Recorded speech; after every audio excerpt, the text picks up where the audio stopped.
तर बघा, आता आपण कंबाईंड मुख्य परीक्षेसाठी काय बघणार आहोत, की सिलेबस डिकोडिंग आणि ते पण कशाचं? तर इकॉनॉमिक्स या सब्जेक्टचं. आता आपण म्हणतो, की ग्रुप बीला आणि ग्रुप सीला हा सिलेबस सेम आहे. पण तो सिलेबस बघण्यापूर्वी आपल्याला काही पॅटर्न वगैरे बघावं लागेल. तुम्ही कदाचित एक्झामचा पॅटर्न वगैरे तो पाहिला असेल. आपण कंप्लीट सिलेबसवरती घेतलेलं आहे. पेपर 1, पेपर 2 आणि त्याच्यानंतर बुक लिस्टचा आपण व्हिडिओ बनवलेला आहे. होप की तुम्ही ते पाहिलेलं असावं. ठीक आहे.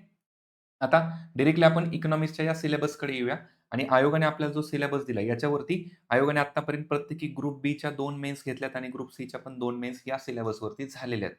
याच्यामध्ये प्रत्येकी इकॉनॉमिक्सला 10 क्वेश्चन येतात.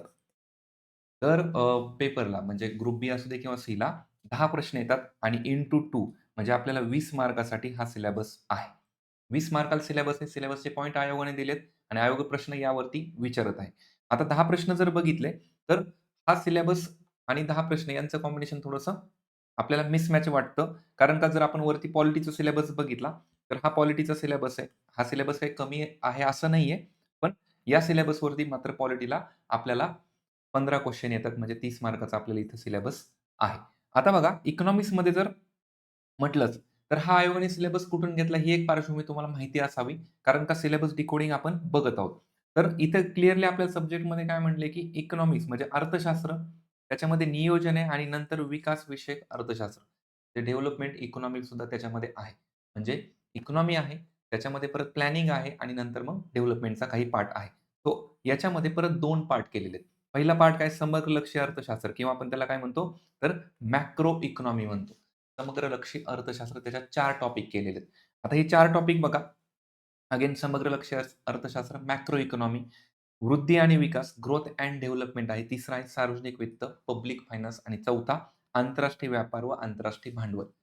आता एक लक्षात घ्या, हा जेव्हा सिलेबस आयोगाने दिला, तर त्याच्या आधीची जर गोष्ट बघितली आपण तर राज्यसेवा मुख्य परीक्षा जो जुना पॅटर्न आहे.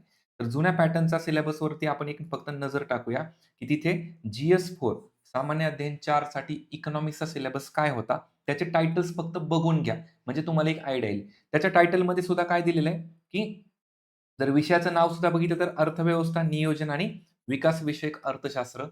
सेम ॲज इट इज नाव आहे. म्हणजे तिथेही सिलेबस सेम होता. इथे सुद्धा पॉइंट बघा समग्र लक्ष्य अर्थशास्त्र, वृद्धी आणि विकास दिलेला आहे आणि त्याच्यानंतर इथं सार्वजनिक वित्त. फक्त हा मनी टॉपिक जो आहे, पैसा, मुद्रा हा टॉपिक जो आहे, तर तो मुख्य परीक्षेला आयोगाने कंबाईनला घेतलेला नाहीये. पण हा आपल्याला प्रिलिम्सला असतो. तो आपण प्रिलिमला करत असतो.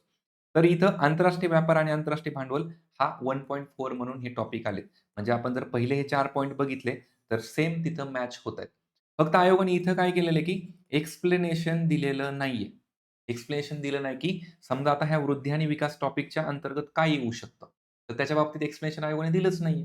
मग आपण कसं समजायचं ना, की वृद्धी आणि विकासमध्ये नक्की आपण अभ्यास कसा करायचा आहे? किंवा सार्वजनिक वित्त हा टॉपिक दिलाय. आपल्याला बेसिक माहिती आहे. आपण पूर्व परीक्षेला सार्वजनिक वित्त करतो. पण मग इथं याच्यात काय करायचं ना, की हे आपल्याला आयडियाच नाहीये. मग ते कुठून आपण बघायचं? तर सोपं उदाहरण आहे, की राज्यसेवा मुख्यचा सिलेबस बघायचा. त्याच्यातले पॉइंट्स लक्षात घ्या आणि त्या पॉइंट्सवर तरी आपला अभ्यास झाला पाहिजे किंवा त्याच्या नोट्स आपल्याकडे असल्या पाहिजेत.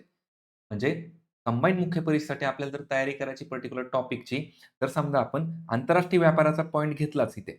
तर आंतरराष्ट्रीय व्यापार आणि आंतरराष्ट्रीय भांडवल आपल्याला करायचंय, पण नक्की त्याच्यात काय वाचलं पाहिजे? हे कसं माहिती होणार? तर हा सिलेबस बघायचा. हा सिलेबस बघायचा. मग त्याच्यात दिले त्यांनी क्लिअरली आंतरराष्ट्रीय नाणेनिधी, जागतिक बँक, वर्ल्ड बँकच्या बाबतीत आपण करतो. आंतरराष्ट्रीय विकास संस्था आहेत, आशियाई विकास बँक आहे किंवा सार्क संघटना असेल, आसियान संघटना आहे. मग याच्यावरती कंबाईनला प्रश्न आलेत का? तर प्रश्न आलेत. आपण थोड्या वेळाने प्रश्न पण बघणार आहोत. मागच्या 4 वर्षाचे प्रश्न आपण फक्त गो थ्रू करणार, की नक्की सिलेबसमधून प्रश्न येतोय का नक्की बाहेरून जातोय प्रश्न हे आपल्याला बघणं गरजेचं आहे. आता बघा हे 4 पॉइंट झाले. पुन्हा एकदा पुढचे पॉइंट बघा.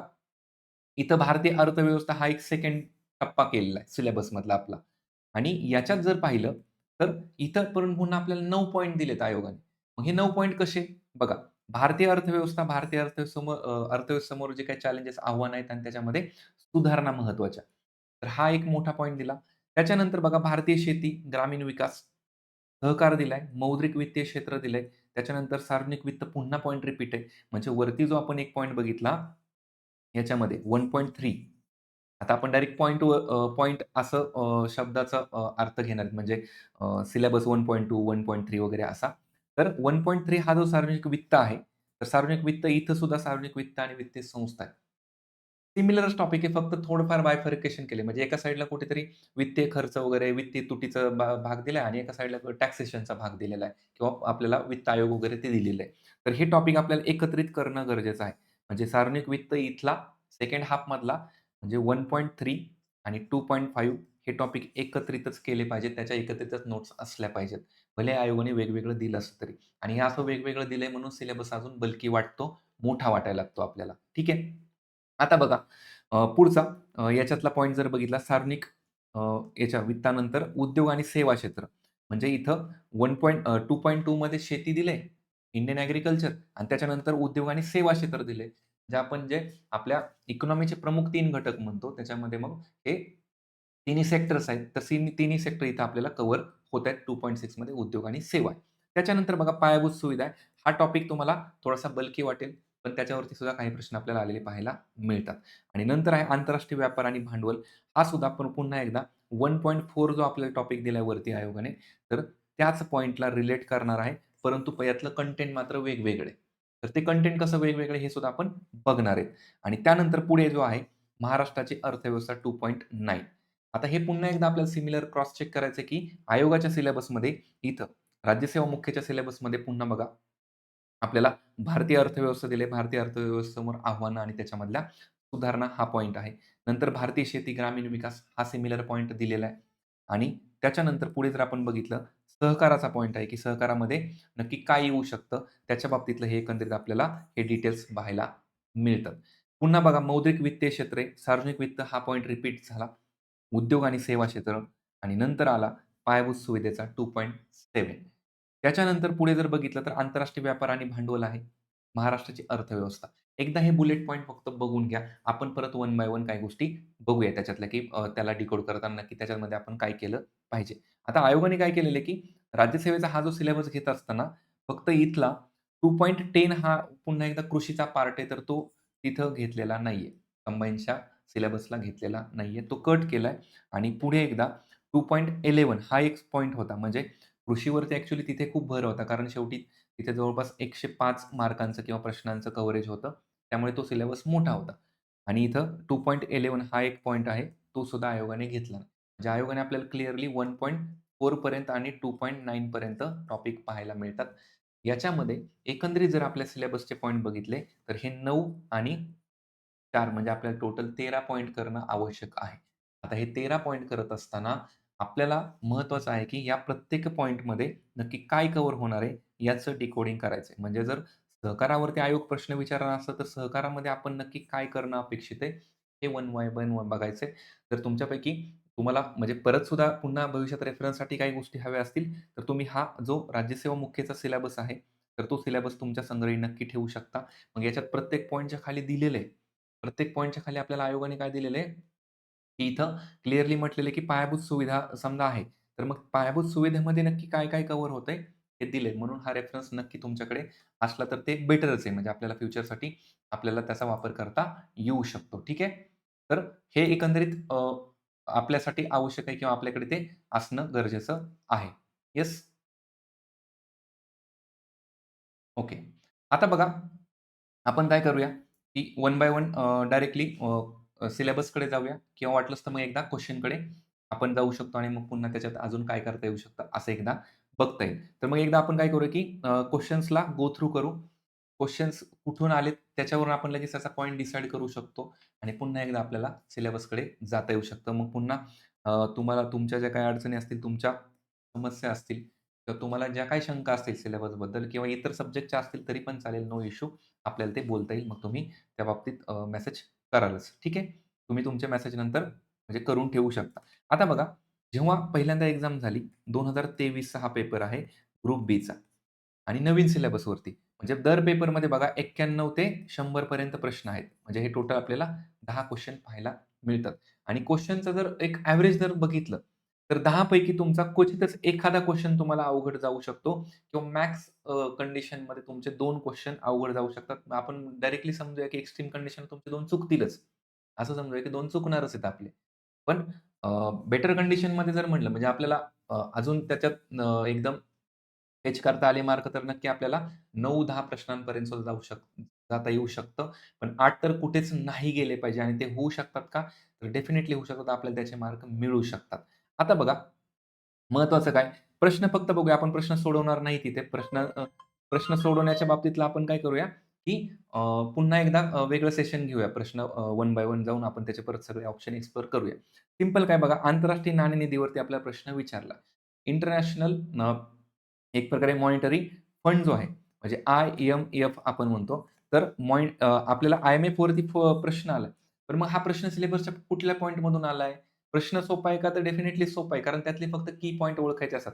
म्हणजे IMF आणि वर्ल्ड बँक मधला डिफरन्स कसा ओळखायचा? तर 2-3च कीवर्ड्स आहेत. तर ते जरी तुमच्या लक्षात आले, पण गोष्टी सोप्या होतात. म्हणजे डेव्हलपमेंट असेल किंवा इन्फ्लेशन असेल किंवा मग शॉर्ट टर्मचं लोन, लाँग टर्मचं लोन असे कीवर्ड्स.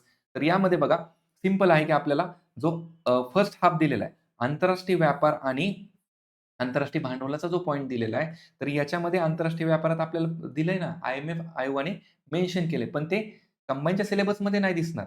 आपण जो राज्य सेवा मुख्यचा सिलेबस बघतो जुना, तर त्याच्यामध्ये आपल्याला क्लिअरली इथं IMFचा उल्लेख पाहायला मिळतो. आंतरराष्ट्रीय नाणेनिधीचा संबंध आहे इथे आणि त्यावरतीच प्रश्न विचारलाय. म्हणजे सिलेबसला लिंक आहे का? तर डेफिनिटली आहे. पुढचा क्वेशन जर आपण बघितला, बघा यामध्ये हा फक्त करंट अगेन जसं म्हणलं, की आपल्याला तुमचा 1-2 क्वेशन अगेन ते पण जर समजा करंट तुम्ही केलं असेल किंवा नसेल. आता हा जर सिलेबस बघितला कंबाईनचा त्याच्यामध्ये करंट अफेअर आहेच आहे. आपल्याला करावंच लागणार आहे करंट अफेअर. त्यामुळे जरी इकॉनॉमिक्समध्ये एखादा करंट रिलेटेड क्वेशन आला, जो की सिलेबसच्या स्टॅटिक पोर्शनला समजा वेगळा असेल त्याच्या व्यतिरिक्त, तर तो आपल्याला तसाही जमू शकतो. तर हा लीड्सचा जो सर्वेक्षण आहे, तर त्याच्या बाबतीतला काय आहे, की एक म्हणूया की करंट बेसचा क्वेशन होता. त्यामुळे आपल्याला कुठले स्टेट कुठल्या रँकिंगमध्ये आहेत वगैरे, वगैरे किंवा एस-डी-जी इंडेक्स वगैरे आपल्या करंटचा विचारला जातो. तर त्या टाइपमध्ये हा क्वेशन आहे.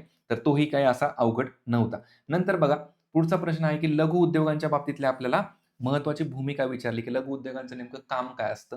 तुम्ही पुन्हा एकदा सिलेबसमध्ये आलात, तर इथं आपल्याला 2.6 मध्ये आपल्याला उद्योग आणि सेवा क्षेत्र दिले आणि त्याच्यामध्ये उद्योगामध्ये आपण लघु उद्योग, MSME करतो. मायक्रो असेल, स्मॉल असेल, मीडियम एंटरप्राइजेस जे आहेत, उद्योग आहेत, तर त्याच्या बाबतीतलं आपण केलं, तर आपल्याला प्रश्नांपर्यंत जाता येतं, आपल्याला प्रश्न सुटतात. नंतर पुढे बघा, प्रश्नांच्या बाबतीत अजून इथं दिलंय की बघा, अनुच्छेद 275 अंतर्गत जे अनुदान म्हणजे संविधान कलम 275 अंतर्गत जे अनुदान दिले जातात, तर ते कोण ठरवतं नक्की? मग RBI ठरवणार आहे का केंद्र सरकार का नीती आयोग? मग आपल्याला क्लिअरली सार्वजनिक वित्त हा जो टॉपिक आहे, 1.3 आणि 2.5 आपण जो बघितला, तर सार्वजनिक वित्तामध्ये आहेच ना. मग त्याच्यामध्ये वित्त आयोगाची काय भूमिका आहे? वित्त आयोग नक्की कशी अनुदानं ठरवतं? राज्याला किती द्यायचं? त्याचे क्रायटेरियाज काय आहेत? इव्हन आता प्रिलिम्सचे क्वेशन तुम्ही बघितलं असेल, की मग वित्त आयोगाचे अध्यक्ष कोण? किंवा जोड्या लावायला आपले प्रश्न येतात वगैरे. तर पुन्हा प्रश्न आपल्याला एकंदरीत काय आहे, की आपल्या बेसिक स्टॅटिक सिलेबसमधून येतो. त्यामुळे तुम्ही कुठल्याही बुक्समधून करा, कोणतेही रेफरन्स असतील. तुम्हाला ओळखायचंय काय महत्त्वाचं, की सिलेबस ओळखायचा आहे. आयोग काय विचारतंय. Reference doesn't matter. तुमचा जर सिलेबस कोणत्याही बुक्समधून, कोणत्याही नोट्समधून कव्हर होत असेल, तर करायला काहीच हरकत नाहीये. सिलेबसला गो थ्रू करणं आणि पी-वाय-क्यू महत्त्वाचे. पुढचा क्वेशन बघा, 5 इयर प्लॅन. आता 5 इयर प्लॅन कुठे आहे? प्लॅनिंग आपल्याला सिलेबसमध्ये आयोगाने मेन्शन केलेलं आहे. मग आता बघा पहिली पंचवार्षिक, दुसरी, तिसरी आपण सगळी आकडेवारी करत असतो.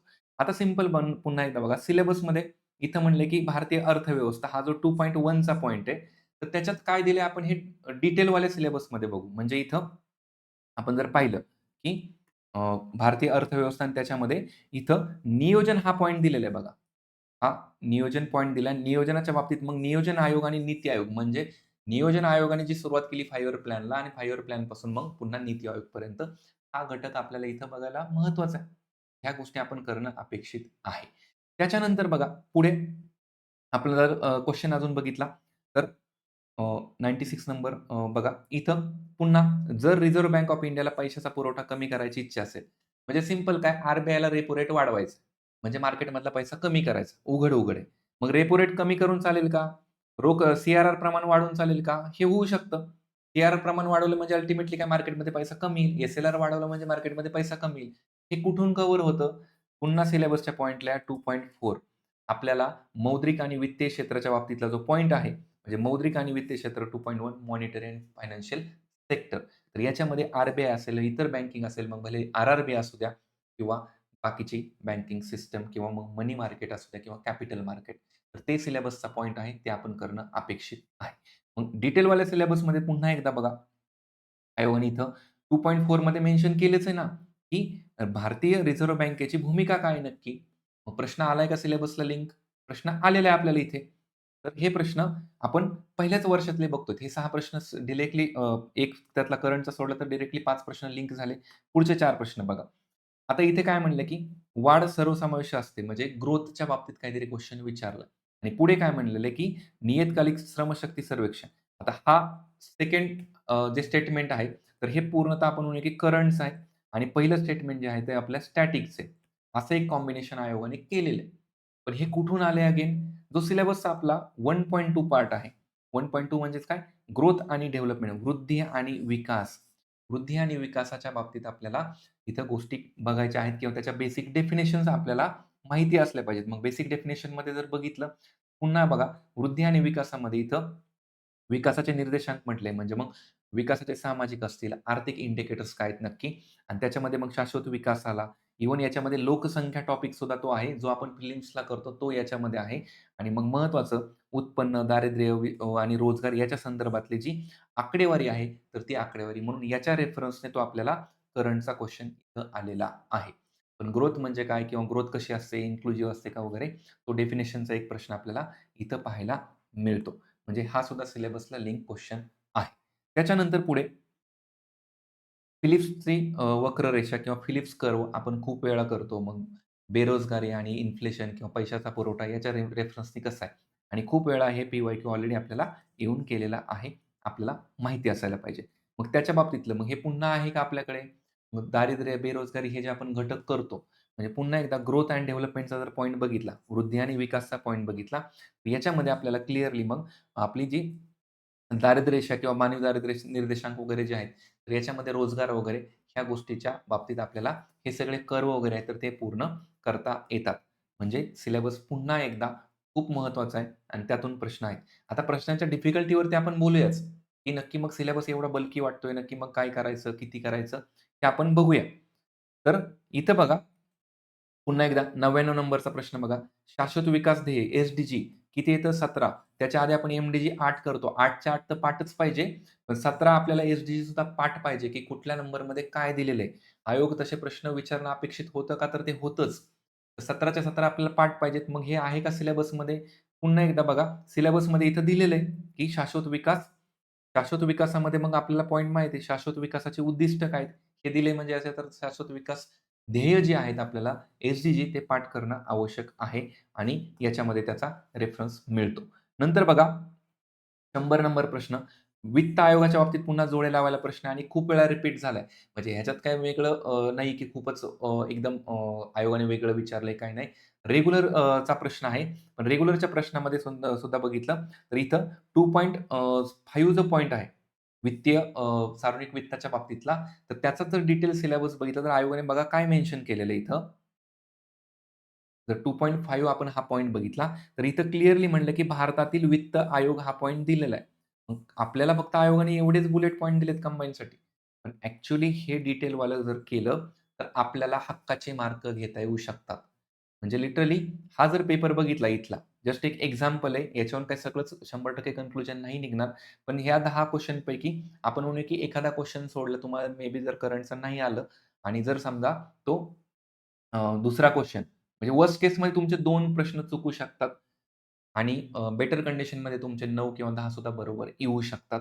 तर एवढं इथं प्रिडिक्शन आहे आणि इंटू 2 आहेत. मग मार्कांचं बघा बहुतेक मला वाटतं की 292 समथिंग काहीतरी एस-टी-आयचा कट ऑफ वगैरे लागला असेल 24चा. हा पेपर तर 23चा आपण बघितला, पण रिसेंटच्या बाबतीत जर कट ऑफ बघितला, तर याचा अर्थ काय, की आपल्याला 400 पैकी मार्क पाडायचे आणि याच्यात प्रत्येकच सिलेबसचा पॉइंट महत्त्वाचा आहे. भले आपल्याला ग्रामर सुद्धा आहे. मराठी, इंग्लिश पण महत्त्वाचं आहेच आहे तेवढं. म्हणजे तिथे तर अबोव्ह 80, 85च्या वरती जातायत मुलं, मार्क घेतायत. पण त्याच्या व्यतिरिक्तही जी-एसचा प्रत्येक पॉइंट गरजेचा आहे. म्हणजे इव्हन तुम्ही एन्व्हायर्नमेंटचे 4 क्वेशन सुद्धा हायलाइट केले पाहिजेत आणि 4 क्वेशन तुम्ही रिमोट सेन्सिंगचे सुद्धा त्याच्यावरती लक्ष दिलं पाहिजे. आणि इव्हन ॲक्टचे आपल्याला 3 क्वेशन येतात. मग आर-टी-आयवर कधी 2 क्वेशन किंवा आर-टी-ई-एस राइट टू सर्व्हिसवरती 1 क्वेशन येतो किंवा याच्यात अल्टरनेट होतं, पण टोटल 3 क्वेशन येतात. तर ते सुद्धा गरजेचे आहेत आणि महत्त्वाचं मग मॅथ्स रिझनिंग. मग सगळंच करायचं का? तर सगळंच करायचं. पोस्ट पाहिजे असेल तर सगळंच करावं लागणार आहे. आणि हक्काचे मार्क मिळू शकतात का? तर मिळू शकतात. वेळेची स्पर्धा आहे आपली फक्त. वेळेची स्पर्धा जर आपल्याला महत्त्वाची अ, आहे तिथं, तर आपण ते सोडवलं पाहिजे किंवा आपण ते केलं पाहिजे. ठीक आहे. तर मग बघा आता आपण हे ग्रुप बीचे 23चे क्वेश्चन बघितले. इव्हन आपण आता ग्रुप बीचे डायरेक्टली 24चे जर क्वेश्चन बघितले किंवा ग्रुप सीचे पण तुम्ही बघू शकता डायरेक्टली.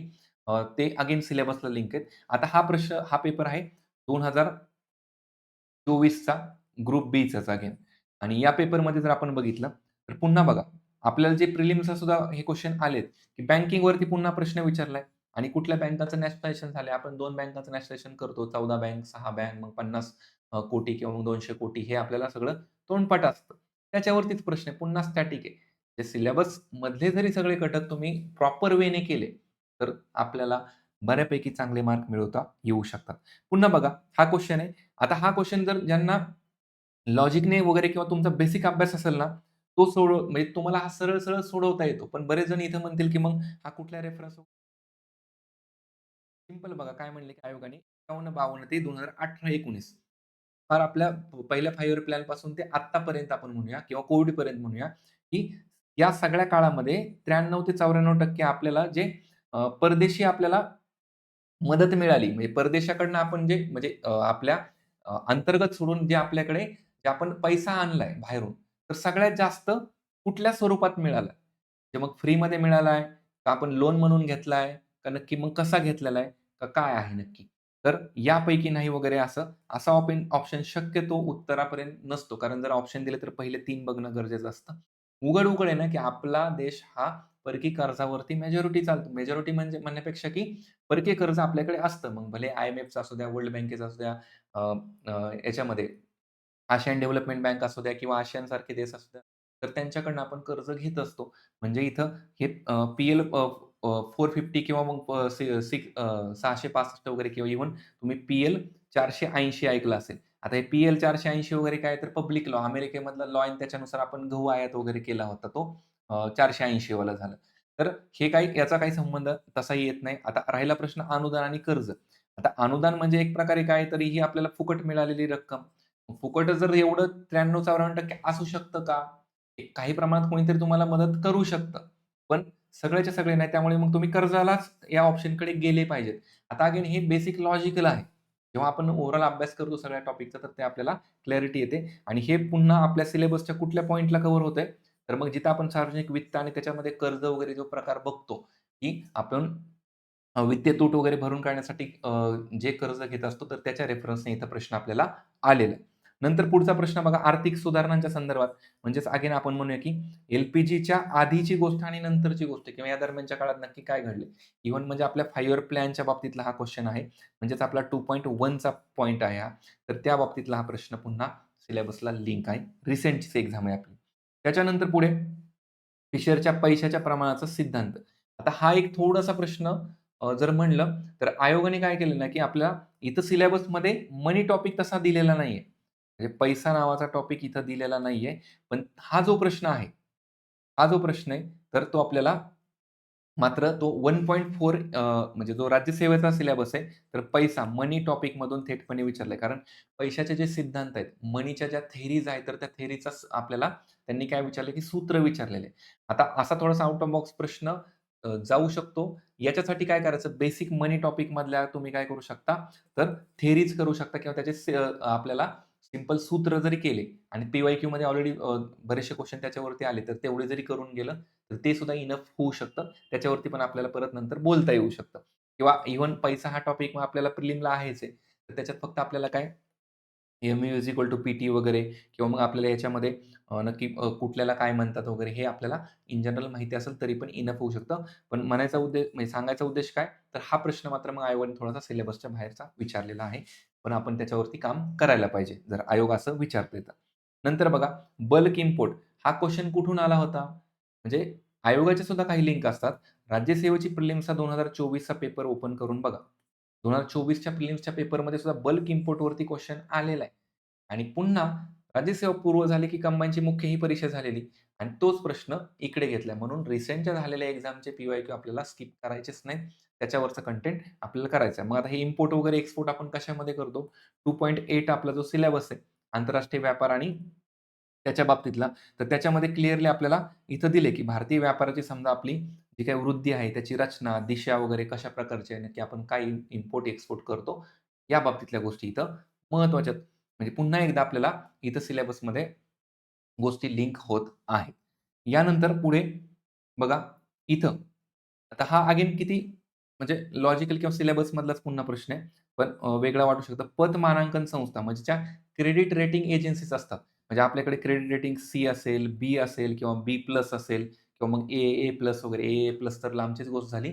पण या क्रेडिट रेटिंग एजन्सी सेबीमध्ये नोंदणीकृत नाहीत. आता सेबी सुद्धा हा घटक सिलेबसमध्ये आहे का? सिलेबसमध्ये दिला आहे आयोगाने आणि क्रेडिट रेटिंग एजन्सी सुद्धा सिलेबस आहे का? तर तो आहे प्रश्न विचारलाय. कुठून विचारलेला आहे? जर आपण पॉइंट बघितला हाच 2.8 2.8 मध्ये क्लिअरली काय म्हणलेलं आहे, तर आंतरराष्ट्रीय पतमापन संस्था आणि त्याच्यामध्ये परत भारत बनलेला आहे. म्हणजे इथून आंतरराष्ट्रीय संस्था असेल किंवा भारतामधल्या संस्था आणि त्याच्यामध्ये सेबीमधल्या रजिस्टर कोणत्या आहेत किंवा नाही आहेत, हे आपल्याला विचारले. आता सेबीचा जर उल्लेख बघितला, तर तो आपल्याला कुठे बघायला मिळतो? तर 2.4 मध्ये आपल्याला सेबीचा उल्लेख पाहायला मिळतो इथे. सेबीची भूमिका काय? मग आता प्रश्न आयोगाने आधीच्या राज्यसेवेच्या मुख्यमध्ये कसे विचारलेत, की सेबीची स्थापनेपासून सेबीला समजा स्टॅच्युटरी दर्जा कधी मिळाला किंवा सेबीची कामं काय आहेत, याच्या संदर्भाने प्रश्न विचारलाय. आपल्याला सुद्धा येणाऱ्या एक्झाममध्ये विचारलं जाऊ शकतं बेसिक, की सेबीची स्थापना कधी झाली किंवा मग त्याला कायद्यानुसार दर्जा कधी दिलाय वगैरे.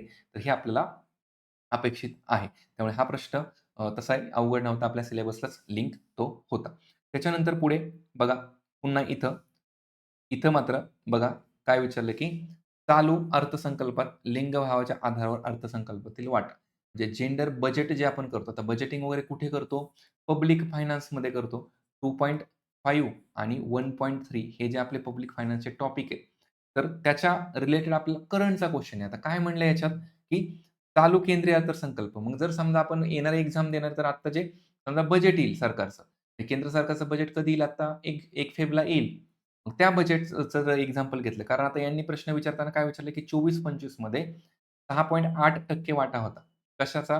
तर जेंडर बेस बजेटचा. तर तो 25-26 साठी कितीपर्यंत वाढवला? म्हणजे मागच्या वर्षी किती होता आणि आता किती वाढलाय? हा अगेन करंट बेस आहे. अशा टाइपच्या क्वेशनची मग आपल्याला तयारी ठेवावी लागेल. म्हणजे हेच थोडंसं आपल्याला एक्स्ट्रा एफर्ट्स आहेत. बाकी स्टॅटिकच पार्ट मोस्ट ऑफ आहे आपला. यानंतर पुढे पुन्हा वित्त आयोगांच्या जोड्या, म्हणजे वित्त आयोग, शाश्वत विकास ध्येय वगैरे हे पाठच पाहिजे सगळं. त्याच्यात काहीच आपल्याला मिस करून चालणार नाही. नंतर बघा, आशियानचा सदस्य कुठला देश नाहीये. मग आशियान सिलेबसमध्ये आहे. सिलेबसमध्ये आहे, तर आपल्याला पुन्हा एकदा कुठली संस्था काय आहे आणि कुठल्या संस्थेचे नक्की सदस्य किती आहेत वगैरे हे करणं आवश्यक आहे. म्हणजे सार्क संघटना असेल किंवा आशियान 10 सदस्य आणि त्याच्यामधले परत मग जे इतर आहेत म्हणजे ह्याच्यामध्ये म्हणजे भारत त्याच्यामध्ये सहभाग आहे किंवा नाहीये किंवा मग त्याच्यामध्ये नक्की इतर 6 कोणते म्हणजे आपल्याला 10+3 किंवा मग 10+3+3 आणि त्याच्यामधून मग भारताने बॅकआउट नक्की काय केलेलं आहे? मग हे महत्त्वाचं आहे आपल्याला. तर आशियानच्या बाबतीत आपल्याला इथे प्रश्न विचारलेला ते सुद्धा बघणं गरजेचं आहे. आणि यानंतर बघा, पुढे जर बघितलं शेवटचा क्वेशन या पेपरमधला, तर तो पुन्हा एकदा बघा, नीती आयोगाच्या बाबतीतला पुरस्कृत स्पर्धात्मक संघराज्यात कशाचा समावेश होत नाही? सिंपल नीती आयोग म्हणलं की कॉम्पिटिटिव्ह फेडरलिझम आणि कोऑपरेटिव्ह फेडरलिझम ह्या 2 गोष्टी लक्षात आल्या की आपल्याला लक्षात येतं आणि त्यानुसार आपल्याला नीती आयोग हा 2.1 मध्ये पॉइंट दिल्याचे तर त्याच्यात हे करणं अपेक्षित आहे. तर प्रश्न सिलेबसमधून लिंक आहे का? तर आहे. मग सिलेबस आपल्याला प्रॉपर बघितला पाहिजे का? तर बघितला पाहिजे. मग त्यावरूनच आपण काय करूया, की आता सिलेबसचं डिकोडिंग एकदा करूया. बरेच जण नोट्सबाबत वगैरे विचारतात, तर तुम्ही पुण्यात वगैरे असाल किंवा पुण्यातल्या कुठल्या झेरॉक्स सेंटरला गेलात, विचारलं, तर तिथं नोट्स आपल्याला लास्ट टाईमच्या वगैरे मिळतील. या वर्षीच्या नोट्स आपल्या थोड्याशा अपडेट करून त्याच्यावरती आपली बॅच असणार आहे. पण नोट्स तुम्ही घेऊ शकता. पण आपण नोट्स देत असताना विद्यार्थ्यांकडे त्या ब्लँक स्पेस असणाऱ्या देतो. पूर्ण नोट्स त्या नसतात. ब्लँक स्पेस म्हणजे कसे असतात? काही ठिकाणी फक्त एखादा कीवर्ड आहे. सपोज की आपण आता एखादा म्हणूया की नीती आयोग, नीती आयोगाचा पॉइंट आहे आणि नीती आयोगाची आपल्याला स्थापना दिवस आहे. तर स्थापना असा असणार आणि पुढे ब्लँक स्पेस असणार. म्हणजे असे काही फॅक्चुअल जे घटक आहेत, तर ते आपण ब्लँक स्पेस दिले असतात. ते लेक्चर करत असताना तुम्हाला ते भरायचे असतात. पण बऱ्याच ठिकाणी मुलांनी भरलेल्या नोट्स वगैरे तुम्हाला त्या उपलब्ध होऊ शकतात. किंवा ती ब्लँक स्पेसवाली तुम्हाला नोट्स हवी असेल, तर मी तुम्हाला Telegramला किंवा आपल्या ॲपला शेअर करेल. काही हरकत नाही. पण फक्त पूर्ण नोट्स ती अवेलेबल नाही होणार. मग ती तुम्हाला तुमच्या लेव्हलला भरावी लागेल. तर बघा आता आपण वन बाय वन सिलेबस डिकोडिंगकडे जाऊया आणि ते पॉइंट आपल्याला बघणं गरजेचं आहे. काही एआय जनरेटेड आपण हे घेतल्यात इमेजेस वगैरे. तर वन बाय वन आपल्याला टॉपिक जाता येईल. म्हणजे जो सिलेबस आपण राज्यसेवा मुख्यच्या याने बघितला, तर तोच सिलेबस आपण थोडासा जरा डिटेलमध्ये बघणार आहे. येस. इथपर्यंत तुम्हाला क्लॅरिटी आली का, की नक्की आपल्याला एक्झामला काय अपेक्षित आहे किंवा काय येऊ शकतं वगैरे किंवा आपण नक्की काय करायला पाहिजे? बघा आता, पहिला पॉइंट आहे आपला मॅक्रो इकॉनॉमीचा. त्याच्यात बेसिकली काय करायचंय, की राष्ट्रीय उत्पन्न जे की आपण पुन्हा एकदा प्रिलिम्सला केलेलंच पार्ट आहे. म्हणजे आता याच्यात सांगताना मी असं पण सांगेल, की हे तुम्ही ऑलरेडी प्रीला केलेलं आहे. फक्त मेन्स ओरिएंटेड तुम्हाला अजून थोडंसं याच्यामध्ये ॲडिशन काही गोष्टी कराव्या लागतील, हे आपल्याला बघता येईल. तर बघा सगळ्यात महत्त्वाचं मॅक्रो इकॉनॉमी. मॅक्रो इकॉनॉमी काय आहे वगैरे ह्या बेसिक डेफिनिशन्स. त्याच्यात महत्त्वाचं मग राष्ट्रीय उत्पन्न आणि राष्ट्रीय उत्पन्नाचे प्रमुख प्रकार. आता राष्ट्रीय उत्पन्न आपण वेगळ्या पद्धतीने मोजतो. मग त्याच्यामध्ये आपण जी-डी-पी असेल, जी-एन-पी असेल आणि त्याच्यामध्ये परत मग त्याचे डेप्रिसिएशन वजा करून मग एन-डी-पी असेल किंवा मग एन-एन-पी असेल, ह्या बेसिक संकल्पना आपल्याला माहिती असणं अपेक्षित आहे. तर ते आपल्याला विचारलं जाऊ शकतं त्याच्यामध्ये. आणि त्या डेफिनिशन विचारल्यात का? याच्या आधी सुद्धा आपल्याला विचारून झालेल्या आहेत. आयोगाने आपल्याला प्रश्न प्रिलिममध्ये मुख्यमध्ये विचारलेले आहेत. त्याचबरोबर मग आता हे जी-डी-पी, जी-एन-पी आपण मोजतोय, तर ते कुठल्या पद्धतीवर आपण मोजतोय? तर त्या पद्धती महत्त्वाच्या आहेत. मग त्याच्या त्या 3 पद्धती आपल्याला आयोगाने मेन्शन केल्या आहेत सिलेबसमध्ये. मग त्याच्यामध्ये एकतर आपल्याला समजा म्हणूया की ह्याची जी आपल्याला इन्कम मेथड असेल, प्रॉडक्ट मेथड असेल किंवा मग खर्च पद्धत असेल, तर त्या पद्धती करणं आवश्यक आहे. तर ह्या पद्धती आणि मग त्याच्यामध्ये पण फॅक्टर कॉस्ट झालं, मार्केट प्राईस झालं किंवा एक प्रकारे आपण त्याला म्हणूया की बेस प्राईस सुद्धा आहे. तर ह्या गोष्टी म्हणजे मार्केटमधली किंमत असू द्या किंवा मग एखाद्या फॅक्टरीमधून म्हणजे एखादं प्रॉडक्ट तयार होतंय, तर तेव्हाची त्याची प्राईस असू द्या, ह्या गोष्टी आपल्याला तिथं विचारल्या जाऊ शकतात. आणि त्याच्यामध्येच आपल्याला जी-डी-पीमध्ये महत्त्वाचं आहे, की जी-डी-पी डिफ्लेटर किंवा जी-डी-पीच्या बाबतीतलं मग त्याच्यातलं आपलं बेस इयर वगैरे ह्या संकल्पना ज्या आहेत, तर त्याही विचारल्या जाऊ शकतात आणि जी-डी-पी डिफ्लेटर काय असा सिंपल प्रश्न येऊन गेलेला आहे. त्याच्यामध्ये रिअल जी-डी-पी काय, नॉमिनल जी-डी-पी काय, अशा संकल्पना आहेत. म्हणजे मॅक्रो इकॉनॉमी जर म्हटलं तर आपल्या राष्ट्रीय पातळीवरती मग राष्ट्राचं उत्पन्नापासून ते मग राष्ट्राच्या एक प्रकारे जे आपल्याला बिझनेस सायकल किंवा ट्रेड सायकल म्हणतो. मग त्याच्यामध्ये मंदी, चलनवाढ वगैरे इथपर्यंत आपल्याला पॉइंट्स बघायला मिळतात आणि ते सिलेबसमध्ये आहे. त्यानंतर बघा महत्त्वाचं मग आपण जर जी-डी-पी वगैरे सगळं मोजतोय ठीक आहे. पण त्या सगळ्या मोजमापामध्ये ज्या काही समस्या येतात, तर समस्या बाबतीत सुद्धा आपल्याला प्रश्न तिथं अपेक्षित आहे. तिथं प्रश्न आपल्याला विचारले जाऊ शकतात. आता हे सगळं जे चार्ट तुमच्या समोर दिसतं, हे डायग्रामॅटिक फॉर्ममध्ये दिसतं, हे कशातनं आलेलं आहे? पुन्हा एकदा आपण जर आपला सिलेबस बघितला, तर या सिलेबसच्या पहिला पॉइंट आपण जो म्हणलेला आहे, तर याला डिटेलमध्ये हे जे पॉइंट आहेत 1.2 1.1 मधले जे पॉइंट आहेत, तर तेच आहेत. म्हणजे जसं की जी-डी-पी असेल, जी-एन-पी असेल, मग याच्यामध्ये फॅक्टर कॉस्ट, मार्केट प्राईस किंवा मग याच्यात जी-डी-पी डिफ्लेटर असू द्या किंवा मग उत्पन्न मापनाच्या पद्धती आहेत, ज्या आपण 3 पद्धती बघतो. मग त्याच्यानंतर मग राष्ट्रीय उत्पन्न मापन आणि त्याच्यातल्या समस्या आहेत आणि व्यापार चक्र. हेच पॉइंट तुम्हाला फक्त इथं काय बघायला मिळतात. तर हे डायग्रामॅटिक फॉर्ममध्ये आहेत. हे फक्त आपण असं बनवलेलं आहे. ठीक आहे. आता म्हणजे हे थोडंसं तुम्हाला लवकर अजून क्लिक होतील गोष्टी म्हणून, नाहीतर तो स्टॅटिक पार्ट पण आपल्याला घ्यायला काही हरकत नाहीये. आता बघा, सगळ्यात महत्त्वाचं इथं की व्यापार चक्र किंवा बिझनेस सायकल. इकॉनॉमीमध्ये काय होत असतं, की अप होत असतात. तेजी-मंदी येत असते, चढ-उतार होत असतात. तर मग हे तेजी-मंदीचे जे सायकल आहे त्याला बिझनेस सायकल म्हणतो. आता आयोगाने राज्यसेवा मुख्याला प्रश्न विचारला, की मग याचे व्यापार चक्राचे टप्पे किती असतात? मुख्य टप्पे बघितले तर 2च असतात, तेजी आणि मंदी. आणि त्याच्यात 4 अवस्था प्रमुख आहेत. म्हणजे मुख्य तसं बघितलं तर 4 अगेन आणि त्याच्यात सॉरी मुख्य म्हणलं तर 2च आहेत आणि एकूण जर टप्पे म्हणलं तर त्याचे 4 येतात. आता ते प्रश्न आलता त्याच्यावरती बरेच ऑब्जेक्शन गेले वगैरे आयोगाने काही ऐकलं नाही कोणाचंच. आयोग कधी-कधी स्वतःचीच भूमिका मांडत असताना ती आपल्याला मग शेवटी ते एक्सेप्टच करावं लागतं. तर तसा तो भाग झालेला होता. आणि नंतर मग रोजगार आणि बेरोजगारी मग त्याचे एक बेसिक करंट रिलेटेड जे आकडे असतील, तर ते आपल्याला माहिती असणं अपेक्षित आहे. ठीक आहे. तर हा झाला पहिला पॉइंट आपल्याला एवढंच करणं अपेक्षित आहे. त्याच्यात काही खूप डिटेल जाण्याची गरज नाहीये. आणि प्रश्न येऊ शकतो का? तर नक्कीच येऊ शकतो. येस. आता दुसरा पॉइंट अतिमहत्त्वाचा आहे आणि याच्यावर कधी-कधी 2-3 प्रश्न येतात आणि प्रश्नाच्या बाबतीत पण. आता एक ओव्हरऑल पुढे जाण्याच्या पूर्वी गोष्ट क्लिअर करतो. सिलेबस जरी खूप बल्की वाटत असला, सिलेबस जरी खूप मोठा बल्की दिसत असला तुम्हाला, मोठा वाटत असला, म्हणजे डिटेलवाला सिलेबस राज्यसेवा मुख्यचा जर बघितला, तर तुम्ही काही बेसिक गोष्टी जर केल्या, म्हणजे खूप डिटेल न जाता.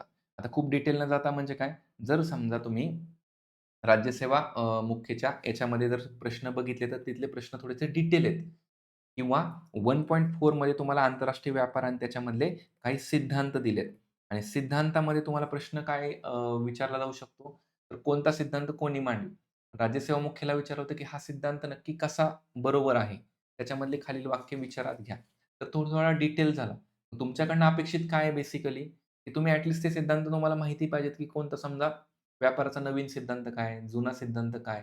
तर ह्या नावानिशी जरी आपल्याला माहिती असलं तरी पण चालेल. इव्हन मग पुढचा जो पार्ट आहे, सेकंड हाल्फमधले जे सगळे आहेत, इव्हन ॲग्रीकल्चर वगैरे याचा सिलेबस मोठा दिसतो. तर सिलेबस रिलेटेड काही-काही तुम्हाला ज्या बेसिक गोष्टी जरी लक्षात आल्या, तरी पण ते इनफ होऊ शकतं. ठीक आहे. तर जास्त त्यामुळे लोड घ्यायचा नाहीये. एकदम नॉर्मल राहून सुद्धा तुम्ही सगळं काही अचीव्ह करू शकता. ठीक आहे. आता बघा राष्ट्रीय याच्यामध्ये राष्ट्रीय उत्पन्नानंतर आपण जर वृद्धी आणि विकासाचा जर पार्ट बघितला, तर त्याच्यामध्ये पुन्हा एकदा आपल्याला संकल्पना महत्त्वाच्या आहेत, जसं की शाश्वत विकास आणि त्याच्यामध्येच मग समावेशक विकास. मग जो सर्वसमावेशक विकास, इन्क्लुसिव्ह डेव्हलपमेंट नक्की काय? तर ह्या डेफिनिशन ओरिएंटेड गोष्टी आपल्याला माहिती पाहिजेत आणि त्याच्यामध्ये मग ग्रीन जी-डी-पी आला. म्हणजे सुरुवातीला आपण जी-डी-पी बघितला. आता ग्रीन जी-डी-पी बघायचा मग तुम्हाला जी-डी-पी माहिती असेल, ग्रीन जी-डी-पीच्या संकल्पना लगेच समजते. याच्या रिलेटेड काही करंट्स आलं तर आपल्याला माहिती पाहिजे. मग रिसेंटली छत्तीसगड राज्याने काही केलेलं आहे का अपडेट वगैरे? तर ते आपल्याला कदाचित इथं एक्सपेक्टेड होऊ शकतं आणि मग त्याच्यात विकासाचे आपल्याला निर्देशांक आहेत, इंडिकेटर्स काय आहेत नक्की मग? सोशली विकास कसा दिसतो? इकॉनॉमिकली विकास कसा दिसतो? आणि ह्युमन डेव्हलपमेंट नक्की कशी दिसते? हे बघणं गरजेचं आहे आणि त्यातून मग पुढे गोष्टी येतात त्या म्हणजे की ओव्हरऑल आपल्याकडे जे असणारे सगळे निर्देशांकामध्ये मग आपल्याला जर बघितलं तर याच्यामध्ये एच-डी-आय झालं किंवा मग एम-पी-आय झालं, मल्टी डायमेन्शन पॉवर्टी झालं किंवा याच्यामध्ये आपल्याला जेंडर इन इक्वेलिटी इंडेक्स वगैरे हे सगळे इंडेक्स आपल्याला इथं वृद्धी आणि विकासाच्या अनुषंगाने करणं अपेक्षित आहे. यामध्ये मग हे जर बघितलं तर आपल्याला लोकसंख्या टॉपिक सुद्धा इथंच या टॉपिकमध्ये आहे. हे लोकसंख्या आणि लोकसंख्येच्या बाबतीत जर बघितलं तर आपल्याला 2011 ची जनगणना आणि आत्ता जी अनाउन्स झालेली आहे 2027 ची जनगणना होणार आहे. तर त्याच्याबद्दलच्या काही बेसिक गोष्टी तर त्या आपल्याला अपेक्षित आहेत, की प्रश्नात येऊ शकतात तिथे. आणि मग बाकीचे आपल्याला दारिद्र्य, उत्पन्न, रोजगार यांच्या ज्या लिंकेजेस आहेत, तर त्या लिंकेजेस आपल्याला इथं ते बघणं अपेक्षित आहे. आणि पुन्हा एकदा ग्रोथ आणि डेव्हलपमेंट जर म्हणतोय आपण, तर त्याच्यामधले मग प्रमुख घटक कुठले आहेत नक्की? त्याच्यामध्ये टेक्नॉलॉजी आवश्यक आहे का? भांडवल आवश्यक आहे का? ह्युमन कॅपिटल महत्त्वाचं, नैसर्गिक संसाधनं महत्त्वाची, ते आपल्याला विचारले जातील तिथे. ठीक आहे? आणि मग त्याच्यात शाश्वत विकास ध्येय वगैरे त्याच्यावरती भर मात्र आयोगाला आयोगाने तिथं आपल्याला विचारले, त्यातले प्रश्न आहेत. आता बघा सार्वजनिक वित्तामध्ये जर बघितलं, पब्लिक फायनान्समध्ये सुरुवातीला जर घटक बघितला, तर त्याच्यामध्ये काही संकल्पना आहेत. काही बेसिक संकल्पना आहेत, की ज्या आपल्याला कन्सेप्ट माहितीच पाहिजेत, की पब्लिक फायनान्समध्ये नक्की काय? आणि त्याच्यामध्ये मग बाकी नंतर तुटीच्या संकल्पना, टॅक्सच्या संकल्पना वगैरे हे सगळे घटक तर पुढे आलेच परत. तर ते तर असणारच आहेत. सगळ्यात महत्त्वाचं, की पब्लिक फायनान्स म्हणजे काय? तर सार्वजनिक वित्त आहे ना. मग सार्वजनिक वित्त म्हणजे सगळ्यात महत्त्वाचं, की सरकार आणि सरकारच्या बाबतीत मग सरकारला एकूण मिळणारा रेव्हेन्यू आणि सरकारचा होणारा खर्च, हे खूप महत्त्वाचं आहे. त्याच्याच बाबतीत सार्वजनिक वस्तू आणि गुंतवणूक म्हणजे आपल्याला पब्लिक गुड आणि प्रायव्हेट गुड आपण करतो.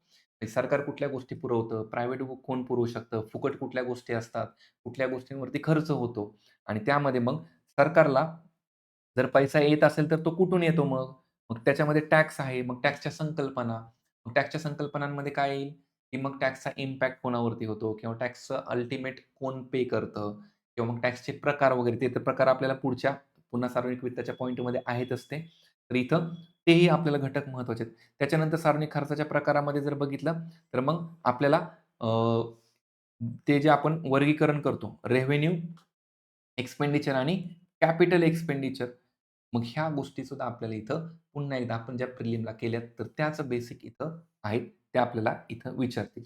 आणि मग पुढच्या ह्याच्यामध्ये जर बघितलं, तर तूट, नियंत्रण आणि अर्थसंकल्प किंवा तुटीचा अर्थसंकल्प असतो आणि मग तो कसा आपल्याला नियंत्रित करावा लागतो किंवा तो आपण कसा मांडतो आणि त्याच्या संकल्पना. पण त्याच्याही आधी जर बघितलं आपल्याला जे बजेटचे डिफरंट टाइप्स आहेत. तर बजेटचे टाइप्स आपल्याला माहिती असले पाहिजेत. मग त्या टाइपमध्ये बेसिक आहे. परफॉर्मन्स बजेट काय? आउटकम बजेट काय? जेंडर बजेट काय? किंवा मग झिरो बेस बजेट काय? आणि त्याच्यामधल्या मग काही फॅक्च्युअल गोष्टी. त्याच्यावरती क्वेशन येतात का? तर फॅक्च्युअल गोष्टीवरती पुन्हा आपल्याला सेम त्या टाइपचे क्वेशन आहेत. याच्यामध्ये पुन्हा बघितलं तर सगळ्यात महत्त्वाचं मग वित्तीय तुटींच्या सगळ्या संकल्पना. वित्तीय तुटींच्या बाबतीत सगळ्या संकल्पना आपण जर म्हणलं, तर संकल्पना काय? आपल्याला आता रिसेंटली फिस्कल डेफिसिटची संकल्पना विचारली. कॅपिटल, रेव्हेन्यू किंवा मग आपल्याला बजेटरी असेल, फिस्कल असेल किंवा मग प्रायमरी डेफिसिट. तर या बाबतीतले प्रश्न इथं आवश्यक म्हणजे येऊ शकतात आपल्याला. आणि मग सार्वजनिक कर्ज. सरकार जो कर्ज घेतंय, तर त्या कर्जावरच नक्की कसा काय? तर आपण आता तो प्रश्न बघितला, की सरकारने घेतलेलं कर्ज आणि ते मॅक्सिमम नक्की किंवा सरकारने घेतलेली मदत आणि ती कुठल्या प्रकारची होती? अशा बाबतीतला आपल्याला क्वेशन इथं आलेले आहेत. ठीक आहे? तर हे आपण असं जर एकंदरीत केलं, तर आपल्याला म्हणजे मार्क घेण्यापासून कोणीच रोखणार नाहीये. आता सार्वजनिक वित्ताचा नेक्स्ट टप्पा जर बघितला, तर नेक्स्ट टप्प्यामध्ये पुन्हा तेच घटक काही अंशी आपल्याला रिपीट झालेले पाहायला मिळतात. जसं की बघा, रेव्हेन्यू आणि एक्सपेंडिचर म्हणजे सरकारला जी मिळणारी एक प्रकारे प्राप्ती आहे किंवा सरकारकडे येणारा पैसा आणि सरकारचा खर्च होणारा पैसा, तर हे मग कसा कुठे जातोय? आणि मग सरकारच्या याच्यामध्ये नक्की मग सरकारचं कर्ज वाढतंय, तर त्याच्यामागची कारणं वगैरे काय आहेत? आणि ते कारणं दूर करायची असतील आपल्याला, तर नक्की काय केलं पाहिजे? आणि त्याच्यासाठी मग खर्च सुधारणा आपण इनिशिएटिव्ह राबवतो. मग त्याच्यामध्ये काय? तर आपल्याला वित्ताचं नियोजन प्रॉपर करता आलं पाहिजे. त्याच्यासाठी आपण त्या इनिशिएटिव्हज घेतल्या पाहिजेत. तर त्याचं नियोजन आणि त्याच्यानंतर मग जस्ट सेकंड. आणि यामध्ये सार्वजनिक खर्चामध्ये मग जर बघितलं, तर पुन्हा एकदा तुटीच्या बाबतीतला आपल्याला काही गोष्टी बघायला मिळतात, की सार्वजनिक तुटीच्या बाबतीतला किंवा कर्जाचा जो भार आहे, तर कर्जाचा भार नक्की कसा, कुठे पडणार आहे आणि यावरती आपल्याला कर आणि वित्तीय संस्था असतील किंवा मग कराच्या बाबतीतल्या रिसेंटच्या ज्या डेव्हलपमेंट आहेत. मग प्रश्न इथं आपल्याला कुठला अपेक्षित आहे? कुठला येऊ शकतो? रिसेंटच्या आपल्याला जी-एस-टीच्या ज्या जी-एस-टी 2.0 जो आहे, तर हा यावेळेस आपल्याला अपेक्षित आहे. जास्त एक्स्पेक्टेड आहे, की प्रश्न तिथे येऊ शकतो, की नक्की बदल काय झालेत? आणि एकदम फॅक्च्युअलच आपल्याला विचारतील. आणि मग शेवटी आहे भारतातील वित्तीय सुधारणा आणि याच्यामध्ये मग फायनान्स कमिशनच्या बाबतीतला आपण करतो. म्हणजे आयोगाचा फेव्हरेट ऑल्वेज आहे, की फायनान्स कमिशन. तर हे आपण इथं करणं अपेक्षित आहे. आता यानंतर पुढे बघा, पुढच्या पॉइंटला जाऊया, की आपण आंतरराष्ट्रीय व्यापार आणि जसं तुम्हाला सांगितलं, की हे आपलं 1.4 चा पॉइंट आहे. आंतरराष्ट्रीय व्यापार आणि भांडवल. याच्यात महत्त्वाचं, की आंतरराष्ट्रीय व्यापार बेसिकली काय आणि त्याच्यातले सिद्धांत काय असतात. आता सिद्धांतामध्ये परत पुन्हा आपल्याला आपल्याला अभिजात सिद्धांत आणि आधुनिक सिद्धांत असा 2 पॉइंट आहेत. अभिजात सिद्धांत म्हणजे जुने सिद्धांत काय, तर नवीन सिद्धांत काय, यावरती आपल्याला हे विचारलं जातं. पण एक लक्षात घ्या, हे जरी सिद्धांत आपल्याला डिटेल म्हणजे वाचण्यात आले असतील, तुमच्या रेफरन्समध्ये कुठे बघायला मिळतील, तर तेवढे डिटेल करण्याची आवश्यकता नाहीये. कारण का आपल्याला एकतर ओव्हरऑल सिलेबस 10 प्रश्नाचा आहे. 20 मार्काचा सिलेबस आहे आणि त्याच्यात सिलेबस एवढा मोठा आहे, तर तिथं तेवढं अपेक्षित नसेल. याच्यामध्ये मग परकीय कंपन्यांची भूमिका काय असते आणि मग महत्त्वाच्या आंतरराष्ट्रीय संस्था आणि त्या संस्थांच्या बाबतीत मग IMF, ज्या वर्ल्ड बँक असेल, IDA असेल किंवा मग आशियाई बँक वगैरे असेल, हे करणं अपेक्षित आहे. आणि याच्यामध्ये मग काही जे करार वगैरे होतात, प्रादेशिक करार असेल, मग सार्क कंट्री, मग त्यांच्यासोबत कुठला करार आहे किंवा मग आसियान आहे, तर आसियानसोबत आपला कुठला करार आहे का? आणि त्याच्यामध्ये महत्त्वाची एक संस्था येते, ती म्हणजे की WTO, वर्ल्ड ट्रेड ऑर्गनायझेशन. मग WTOच्या आधी आपल्याला येतो तो GATT आहे.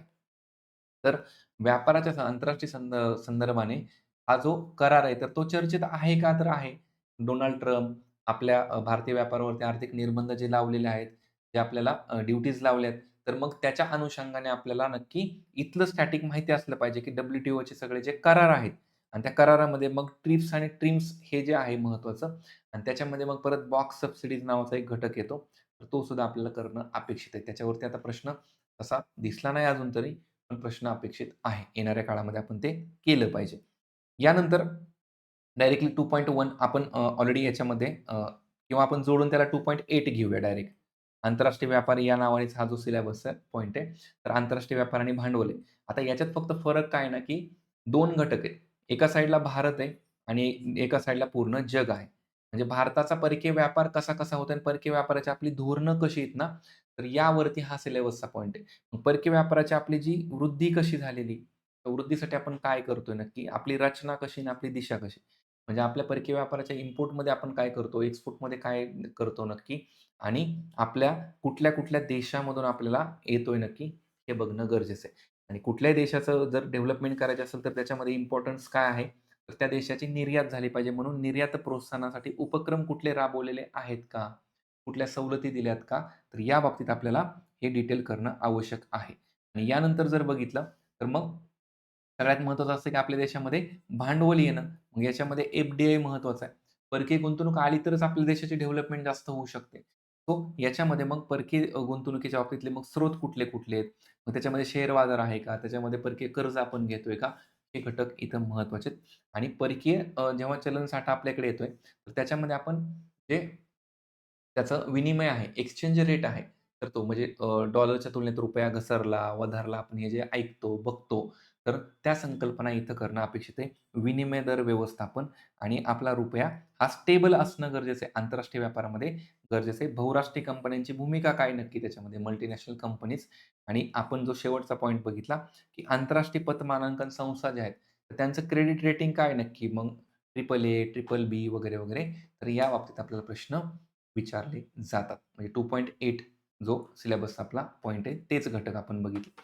आणि यानंतर जर बघितलं तर बघा, भारतीय अर्थव्यवस्था एक दृष्टिक्षेप 2.1 याच्यामध्ये आपल्याला बेसिक आपल्या पंचवार्षिक योजना, आपलं नीती आयोग, त्याच्यानंतर मग एल-पी-जी वगैरे हा पॉइंट त्याच्यामध्ये आहे काही आणि इतर प्रादेशिक आपल्याला असमतोलाचा घटक बघायचा आहे.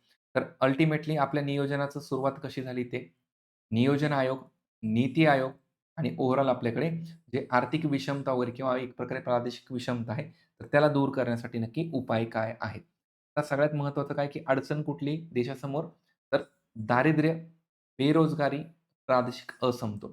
तर ह्या 3 गोष्टींवरती आपल्याला सिलेबसमध्येच मेन्शन केलेलं आहे. त्यामुळे हे 3 टॉपिक आपल्याला बघणं गरजेचं आहे. तर आपण 2.1 इथं जर बघितला, तर यामध्ये क्लिअरली म्हणलेलं आहे, की आपल्या अर्थव्यवस्थेसमोर जर आव्हानं कुठली आहेत, तर अर्थव्यवस्थेसमोरची आव्हानामध्ये दारिद्र्य, बेरोजगारी, प्रादेशिक असमतोल आणि त्यांना निर्मूलन करायचे आपल्याकडे उपाययोजना असल्या पाहिजेत.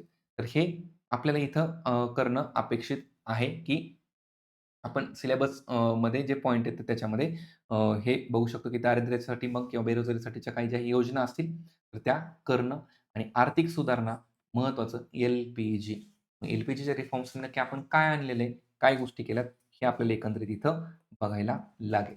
त्याच्यामध्ये मग प्रत्येकाचं इंडिव्हिज्युअल आणि आधी काय होतं, नंतर काय चेंजेस झाले, हे एकत्रित आपल्याला करता येऊ शकतं त्यामध्ये. ठीक आहे. आता बघा दुसरा 2.2 म्हणजे 2.2 हा इंडियन ॲग्रीकल्चर किंवा ग्रामीण विकासाच्या संदर्भाने. आता सिंपल शेतीच्या विषयीच्या काही बेसिक गोष्टी. म्हणजे शेतीचं स्वरूप कसं आहे किंवा शेतीचा वाटा नक्की भारतीय इकॉनॉमीमध्ये सुरुवातीला कसा राहिलेला आहे, आत्तापर्यंत कसा राहिलेला आहे. तर याच्यामध्ये मग शेतीचे प्रकार पण आहेत. आता शेतीचे प्रकार आपल्याला अगेन कंबाईनच्या सिलेबसमध्ये तसं काहीच कळत नाही. राज्यसेवेच्या सिलेबसनुसार मग कॉन्ट्रॅक्ट फार्मिंग काय किंवा मग प्रिसिजन फार्मिंग काय असेल किंवा कॉर्पोरेट शेती काय किंवा मग ऑर्गॅनिक फार्मिंग काय आणि सध्याचा स्टेटस. मग आयोग जनरल प्रश्न पण विचारेल ना, की ऑर्गॅनिक फार्मिंगमध्ये महाराष्ट्राचा कितवा क्रमांक आहे भारतामध्ये? ऑलरेडी एकदा प्रश्न विचारून झालेलाच आहे. पण त्या टाइपची आपल्याला जर आकडेवारी बघितली, तर ती आपल्याला करंटची आकडेवारी आपण करायला काही हरकत नाही. आपण ती बघितली पाहिजे. हे आपल्याला विचारलं जाऊ शकतं. ठीक आहे. त्याचबरोबर मग हरित क्रांती असेल आणि त्याच्या संदर्भाने आता सेकंड ग्रीन रिव्होल्यूशनच्या बाबतीतलं नक्की काय घडामोडी आहे, हे आपल्याला बघणं गरजेचं आहे. आणि मग त्याला जोडून नाबार्ड वगैरे जाईल. कारण का? शेतीचा पतपुरवठा असेल, तर त्याच्यामधली नाबार्ड महत्त्वाची संस्था आहे. नाबार्डबाबत आपल्याला विचारलं जाईल. आणि ग्रामीण विकासाच्या बाबतीतला आपला सिलेबस अर्धा आणि त्या पॉइंटचाच अर्धा पॉइंट काय? तर ग्रामविकास. ग्रामीण विकासात महत्त्वाचं काय? तर हरित क्रांती वगैरे यांच्यामुळे नक्की ग्रामीण विकासामध्ये कशी भर पडली आणि त्याच्यामध्ये मग फूड सिक्युरिटी असेल किंवा मग याच्यामध्ये महत्त्वाचं आहे एम-एस-पी वगैरे. म्हणजे कृषी उत्पादनं जी घेतली जातील, पण त्याला योग्य हमीभाव वगैरे मिळाला पाहिजे. त्याच्या बाबतीतल्या गोष्टी आणि नंतर मग काही बेसिक इन्फ्रास्ट्रक्चरच्या गोष्टी हे आपल्याला इथं विचारलं जाईल. आता त्यात परत सेक्टर वाईज दिलंय. म्हणजे फलोत्पादन नक्की काय आहे? किंवा त्याच्यामध्ये दुग्धोत्पादन कसं आहे? किंवा त्याच्यामध्ये फुलांच्या बाबतीतल्या गोष्टी असतील किंवा आपल्याला एकंदरीत मग हॉर्टिकल्चर वगैरे हे डिटेल तिथं करावं लागेल. पण त्याच्यातली खूपही आकडेवारी करणं अपेक्षित नाहीये. कारण का खूप डिटेल असा प्रश्न काय आपल्याला तिथं आलेला नाहीये कृषीमधला. नंतर पुढचा 2.3 जर पॉइंट बघितला आपण सहकाराच्या बाबतीतला, तर सहकाराच्या बाबतीतला रिसेंटचा क्वेशन काय विचारला होता? सहकारामधल्या समित्या आणि त्यांचं एकंदरीत बहुतेक वर्षाच्या बाबतीत काहीतरी विचारलेलं आहे. ग्रुप सीचा बहुतेक रिसेंटचा पेपर असावा तो. ग्रुप सीच्या पेपरमध्ये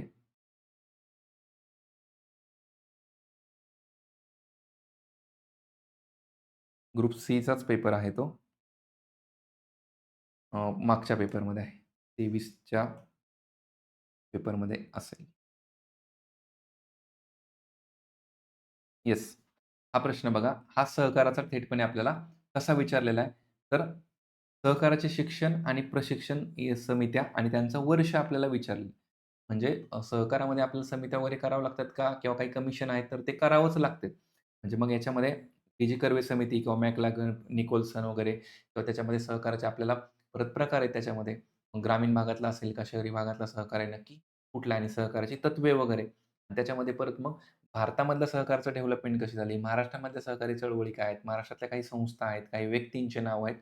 तर हे आपल्याला या टॉपिकमध्ये करायचं. तर असा प्रश्न आपल्याला आलेला आहे आणि प्रश्न अगेन आपल्या कंटेंटमधून कव्हर होतो. त्यामुळे आपल्याला सिलेबसच्या बाहेर जायची काही आवश्यकता नाहीये. तर याच्यामध्ये फक्त बेसिक काय, की सहकाराची आपल्याला बेसिक तत्व काय, सहकार का गरजेचं आहे, का आलेलं आहे, याच्या बाबतीतलं, त्याची वाढ, विविधीकरण आणि याच्यामध्ये जर बघितलं, तर इथं क्लिअरली मग आहेच आहे, की सहकाराच्या बाबतीतला भारत आणि महाराष्ट्रामधल्या चळवळींचा विस्तार नक्की कसा झालेला आहे आणि ह्या चळवळींची नक्की सद्यस्थिती काय, या बाबतीतला आणि याच्यासाठी मग कुठली धोरणं आहेत का, कुठले कायदे वगैरे आहेत का, तर याच्या बाबतीतलं आपल्याला राज्याचे धोरणं वगैरे ही माहिती पाहिजे. मग आता केंद्रामध्ये सहकार मिनिस्ट्री आहे. सहकार मिनिस्ट्रीची नक्की कामं काय? त्याच्या अंतर्गतच्या संस्था कुठल्या आहेत? हे सुद्धा आपल्याला तिथं करणं अपेक्षित आहे त्यामध्ये. यानंतर पुढे ठीक आहे. मग सहकार्याच्या समस्या वगैरे त्याच्यावरती विचारलंय. आता मौद्रिक आणि वित्तीय क्षेत्र जे आर-बी-आयच्या बाबतीतलं आपण म्हणलं, तर त्याच्यामध्ये सिंपल आहे, की आपल्याला जे आपलं मौद्रिक आणि वित्तीय क्षेत्र जे आहे, जे आपल्याला फायनान्शियल जे सेक्टर आहे ओव्हरऑल आपलं, तर त्याच्यामध्ये महत्त्वाचं आहे, की आर-बी-आयची भूमिका आणि आर-बी-आय जर सोडलं तर त्याच्या व्यतिरिक्तची महत्त्वाची मग संस्था नंतर मग ती कॅपिटल मार्केटली सेबी. म्हणजे आर-बी-आय प्रामुख्याने मग बँकांचं रेग्युलेशनपासून ते मग एकंदरीत वित्तावरचं नियंत्रण आणि त्याच्यामध्ये मग सेबी असेल, तर सेबी आपल्याला कॅपिटल मार्केटमधलं नियंत्रण म्हणजे शेअर मार्केटमध्ये जी येणारी गुंतवणूक असेल किंवा त्याच्यामध्ये नियमन असेल करणं, तर ते काम महत्त्वाचं आहे सेबीचं. आणि मग बँकिंग आणि इतर बँकांच्या बाबतीतला जो काही विस्तार आहे आणि मग बँकिंग सेक्टरमधल्या ज्या सुधारणा आहेत, तर ते आपल्याला त्या टॉपिकमध्ये करणं अपेक्षित आहे. तिथं सिलेबसच्या पॉइंट थ्रू जाता येईल आपल्याला. आणि मग एकंदरीत आपल्या याच्यामध्ये नाणे बाजार आणि भांडवल बाजार नक्की काय? म्हणजे जो आपण म्हणतो की मनी मार्केट आहे आणि एक आहे कॅपिटल मार्केट. तर मनी मार्केट आणि कॅपिटल मार्केटमधला बेसिक डिफरन्स काय? त्याच्यामध्ये नक्की काय-काय कव्हर होतं? हे आपल्याला तिथं विचारलं जाईल. आणि यानंतर पुढे सिलेबसचा नेक्स्ट पॉइंट आहे उद्योग आणि सेवा क्षेत्र. उद्योग आणि सेवा क्षेत्रामध्ये जर थेटपणे बघितलं तर एम-एस-एम-ईवरती आयोगाचा भर राहतो. म्हणजे छोटे, सूक्ष्म, मध्यम वगैरे हे जे उद्योग आहेत त्याच्यावरती जास्त भर राहतो. आणि मग एल-पी-जी नंतर मग नक्की काय फरक पडला? म्हणजे उद्योग कसे डबघायले जातात? उद्योगांच्या समस्या काय? उद्योगांसाठी धोरणं कुठली आणले? आणि त्याच्यामध्ये मग धोरणं आपल्या 1948चं औद्योगिक धोरण, 1956चं औद्योगिक धोरण, ते मग एल-पी-जी 1991 आणि नंतरची धोरणं. तर याच्यावरती पुन्हा-पुन्हा फिरून आपल्याला प्रश्न विचारले जातात. तर ते आपल्याला करणं अपेक्षित आहे. आणि सर्व्हिस सेक्टरचा तेवढा विशेष क्वेश्चन नाही आहेत. पण इन जनरल सर्व्हिस सेक्टरमध्ये नक्की वाटा कशाचा जास्त आहे? किंवा ओव्हरऑल आपल्या जी-डी-पीमध्ये कशाचा वाटा जास्त आहे? किंवा आपल्याकडे एफ-डी-आय येतो, तर एफ-डी-आय नक्की कुठल्या सेक्टरमध्ये जास्त आलेला आहे? सर्व्हिस सेक्टरचं काही आहे का त्याच्यामध्ये? या रेफरन्सने आपल्याला प्रश्नाचं विचारलं जाईल त्यामध्ये. ठीक आहे. नंतर पुढे आहे बघा इन्फ्रास्ट्रक्चर. हा जर पॉइंट बघितला, तर सिलेबस तुम्ही याचा म्हणजे जेव्हा तुम्ही राज्यसेवा मेन्सचा जरी बघाल, तर त्याच्या मध्ये सिलेबस असा थोडासा मोठा वाटतो आणि आहे पण तसा तो मोठा. म्हणजे थोडक्यात काय, एक छोटे-छोटे पॉइंटने तो मोठा वाटतो. जसं की समजा आता गृहनिर्माण आहे. गृहनिर्माणच्या संदर्भातल्या सगळ्या गोष्टी किंवा मग ऊर्जा असेल, तर ऊर्जा संदर्भातल्या सगळ्या योजना वगैरे करणं अपेक्षित आहे आपल्याला. पाणी पुरवठा, स्वच्छता वगैरे. मग त्याच्यामध्ये स्वच्छ भारत मिशनपासून ते बाकीच्या गोष्टीसुद्धा करणं अपेक्षित आहे. किंवा इथंच बघा दिलंय की आपल्याला झोपडपट्टी पुनर्वसन आहे किंवा याच्यामध्ये मग इंटरनेटचं जाळं किंवा दळणवळण जे आहे, मग आपल्याकडे जे ट्रान्सपोर्टेशन आहे, मग त्याच्यामध्ये मग प्रधानमंत्री ग्राम सडक योजनेपासून ते मग बाकी गोष्टी जसं की इथं वाहतुकीमध्ये दिलंच आहे, की रस्ते असेल, बंदर असेल, पोर्ट वगैरे याच्या संदर्भातल्या सगळ्या योजना आपल्याला तिथं विचारल्या जातील. तर हा पायाभूत सुविधेचा पार्ट जर बघितला, तर तो त्याच्यात जर प्रश्नांचं स्वरूप बघितलं, तर ते थोडंसं रँडम आपल्याला विचारलं जातं. आपल्याला ते मात्र इथं तरी पण सामाजिक ज्या म्हणजे ज्या बेसिक सुविधा आहेत आणि ज्या वाहतूक, दळणवळण वगैरे सगळे घटक आहेत, तर ते आपल्याला इव्हन म्हणजे मेट्रो वगैरे काय, मेट्रो कुठल्या-कुठल्या शहरात आहे, असे बेसिक सुद्धा फॅक्च्युअल गोष्टी आपल्याला करणं तिथं लागू शकतं. म्हणजे तर सांगता येत नाही, की हे प्रश्न कधीही विचारतील आपल्याला, त्यांचा काही भरोसा नाहीये. आणि नंतर मग त्याच्यामध्ये गृहनिर्माण धोरणं वगैरे किंवा कुठल्या योजना असतील, तर त्या आपल्याला तिथं डिटेल करावे लागतील आणि वेगवेगळे मॉडेल्स असतात याच्यामध्ये. म्हणजे एखादी गोष्ट डेव्हलप करायची असेल तर म्हणजे पी-पी-पी तत्वावरती समजा सरकार करतंय. तर पब्लिक प्रायव्हेट पार्टनरशिपवरती नक्की कुठल्या मॉडेलवरती? म्हणजे समजा अ, आपण म्हणूया की उभारा आणि एक प्रकारे रेंट करून पुन्हा सरकारकडे हस्तांतर करा. म्हणजे आपण त्याला बी-ओ-टी मॉडेल म्हणतो. बी-ओ-टी असेल किंवा बिल्ट, ऑपरेट आणि ट्रान्सफर आपण त्याला म्हणतो किंवा मग लीजवरती असेल, रेंटवरती असेल तर असे वेगवेगळे तिथं आपल्याला हे बघायला मिळतात वेगवेगळे पब्लिक प्रायव्हेट पार्टनरशिपचे भाग पाहायला मिळतात. आणि यानंतर जर बघितला तर महाराष्ट्राची इकॉनॉमी शेवटचा आपला जर पॉइंट बघितला 2.9चा ॲक्चुअली महाराष्ट्राची इकॉनॉमीच्या बाबतीत आपल्याला प्रत्येक टॉपिक सोबत म्हणजे त्यासोबतच ते कव्हर होतं. सेपरेट वेगळं करायची गरज नाही. समजा आता महाराष्ट्रामधलं कृषी सेक्टर, महाराष्ट्रातला उद्योग असेल किंवा मग सेवा क्षेत्र असेल, तर ते आपण बाकीचे वरचे जे पॉइंट बघितले त्याच्यासोबत महाराष्ट्र पण बघत असतो. त्यामुळे हा तसा 2.9 टॉपिक सेपरेट करायची गरज नाही. पहिला प्रश्न महाराष्ट्रातला दुष्काळ व्यवस्थापन किंवा मग इतर भारताच्या तुलनेत महाराष्ट्राचं नक्की डेव्हलपमेंट कशी झालेली, हे जर बघायचं असेल, तर ते मात्र थोडंफार बघावं लागेल किंवा महाराष्ट्रामधली जी आपली परकीय गुंतवणूक जी येते महाराष्ट्रामधली, मग त्याच्या बाबतीतलं आपल्याला सेक्टर वाईज म्हणा किंवा मग इतर राज्यांसोबत कंपॅरिझन म्हणा, हे थोडंफार बघावं लागेल. तर अशा पद्धतीने आपण जर एकंदरीत सिलेबसचा पॉइंट म्हणलं, म्हणजे कंबाईन मुख्य परीक्षेसाठी आयोगाने आपल्याला जो दिलेला सिलेबस आहे, तर त्या सिलेबसचा आपण जर विचार केला, तर हा सगळा सिलेबसचा एक ओव्हरऑल आपण आढावा घेतला किंवा त्याचं आपण एक प्रकारे डिकोडिंग केलंय. आणि डिकोडिंग म्हणजे थोडक्यात काय, तर एखादा पॉइंट आहे, तर त्या पॉइंटमध्ये नक्की आपण काय केलं पाहिजे, याला आपण एक सिंपल भाषेत डिकोड म्हणतोय. म्हणजे समजा इथं म्हटलं की आयोगाने वृद्धी आणि विकास, तर याला डिकोड करणं म्हणजे काय, की याच्यात नक्की काय केलं पाहिजे? मग हे कसं ठरवायचं? पुन्हा एकदा त्याचे रेफरन्स आपल्याला, की राज्यसेवा मेन्सचा सिलेबस आहे आणि मग महत्त्वाचं पी-वाय-क्यू. प्रिव्हियस इयर क्वेशन जर बघितलं तर तसे आपल्याकडे सॅम्पल कमीच सध्या. म्हणजे एकंदरीत फक्त 4च पेपर झालेत कंबाईन्ड ग्रुप बीचे 2 आणि ग्रुप सीचे 2 या सिलेबसचे. राज्यसेवा मुख्यच्या प्रश्नांचा सुद्धा रेफरन्स घेऊ शकता. फक्त एक अडचण होऊ शकते, की तिथले प्रश्न तुम्हाला खूप डिटेलवाले, अवघड वाटू शकतात. तर मग त्याचा जास्त ताण घ्यायचा नाहीये. जे बऱ्यापैकी जमणार ते क्वेशन करा. कारण मग कसं होतं, की आपल्याला आधीच डिफिकल्ट क्वेशनची भीती वाटते, तर सोपे क्वेशन मग अजून चुकतात. सोपे क्वेशन मग आपल्याला ते जमत नाही. तर मग असं होऊ द्यायचं नाही. आपण प्रायोरिटीनं एकदम आपण म्हणूया, की बेसिकपासनं एडवान्सपर्यंत जायला काहीच हरकत नाहीये. तर होप की हे सिलेबस डिकोडिंग तुम्हाला चांगलं समजलं असेल. आता याच्यानंतर तुमच्या ज्या काही शंका असतील तर त्याच्याबाबत विचारा आणि पुढे मग आपण बोलूया. फक्त एक बेसिक अनाउन्समेंट ही, की जर म्हणजे तुम्ही इच्छुक असाल तर ह्याच्या बाबतीत पण ते सांगण्याच्या आधी एक राहिलं अजून, की बुक लिस्टच्या बाबतीतलं, की याच्यासाठी नक्की काय केलं पाहिजे? कुठली बुक लिस्ट? अगेन मी म्हणेल, की सिलेबस कव्हर होत असताना कुठलंही पुस्तक असू द्या, कुठल्याही नोट्स असू द्या, नो प्रॉब्लेम तुम्ही ते वापरलं पाहिजे. पण याच्यामध्ये मग प्रायमरी म्हणलं तर देसले सरांचं पुस्तक.